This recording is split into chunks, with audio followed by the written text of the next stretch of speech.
బాగుంటారు. ఎదురుగా పాక, ఆ పాక ముందరే ఒక చిన్న చెట్టు, ఆ చెట్లు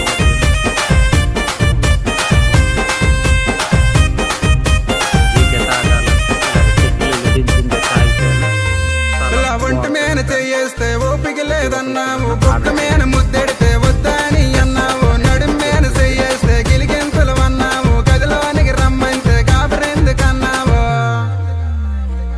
ఇంకా కోత మనం పరుపులు పడుకుంటే మ్యాజిగేలు రాని, మన ఫస్ట్ నైట్ చేతి మ్యాజిగేలు రాని, మనం పరుపులు పడుకుంటే